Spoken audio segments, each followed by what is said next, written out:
Now on Anglia, the national and international news with Alistair Stewart and Trevor MacDonald. It's 10 o'clock.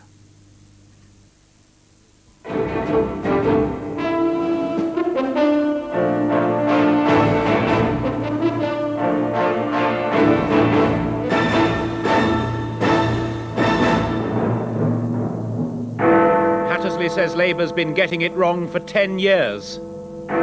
Britain says terrorism on our doorstep makes Ulster top priority. Proving the point, another killing as new talks begin. On Holocaust Day, Israel claims 250,000 more died. And stealth prototype destroyed in multi-billion-dollar crash landing. Good evening.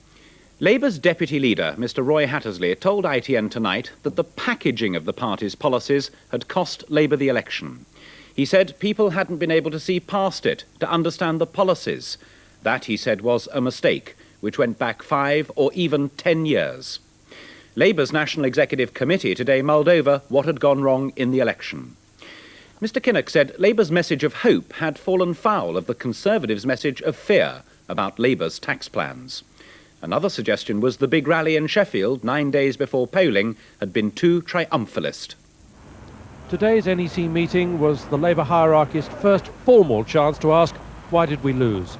Not a post-mortem, Neil Kinnock told his colleagues. In terms of seats won back, he said, the best result since the war. So it was more of a biopsy they were engaged in, a clinical look at what went wrong. But on Mr. Kinnock's role in the campaign, Dennis Skinner, for example, was highly critical. And he finished up with a triumphalist rally at Sheffield, and all the attempts to be a statesman for about 8 years melted away in about 8 seconds.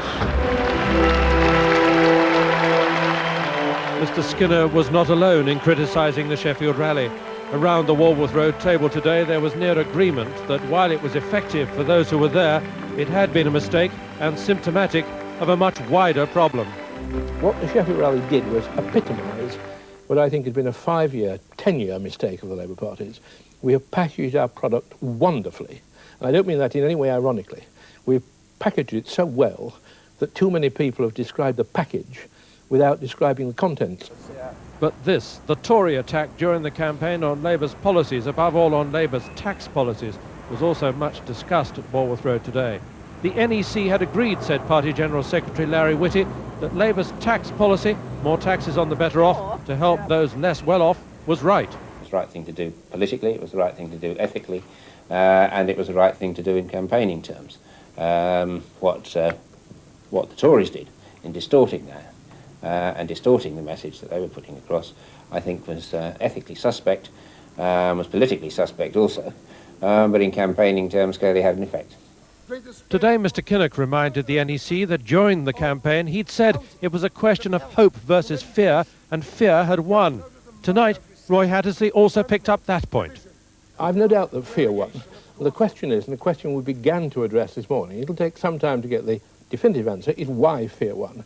And I think there are 2 or 3 explanations we can begin to put together now. Certainly the lies, and there's no point in being pussyfooting about this, the lies about Labour tax policy frighten a lot of people. The question is why we didn't overcome those lies. So what happens next? 2 things. Labour, first of all, is determined to make a good showing in the forthcoming local elections to show that the fight hasn't gone out of them. And secondly, there'll be a full inquiry by the party about the general election and a report to what could obviously be a difficult party conference this autumn. Michael Brunson, News at 10 at Labour Party headquarters. The Foreign Secretary, Mr. Douglas Hurd, is saying tonight that Northern Ireland is now at the top of the government's agenda. He said the government was renewing its commitment to fighting terrorism there and abroad. His speech comes as political talks reopened in Belfast today on the future of Northern Ireland. Minutes after the province's party leaders met to begin their discussions, there was another murder in the city, the second in 2 days. After half an hour with Northern Ireland's party leaders, there's no doubting the enthusiasm of the new Secretary of State. He lobbied hard for the job. But the collapse of last summer's talks in mutual recrimination proves the road to a devolved government for Northern Ireland remains fraught with difficulties. My colleagues and I have agreed that this will not be an occasion upon which any of us will make any statement or answer any question.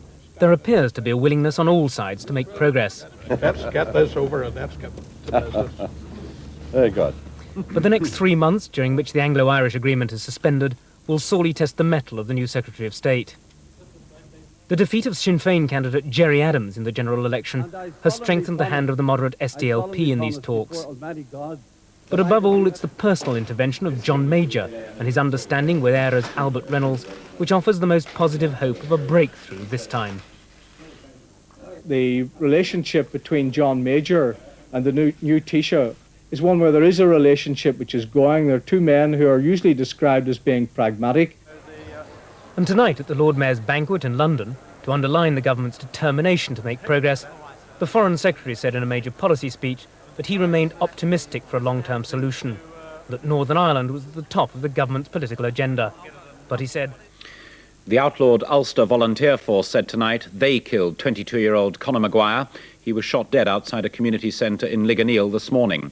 They claimed he was responsible for the murder of a Protestant teenager who was shot dead at a video shop in February.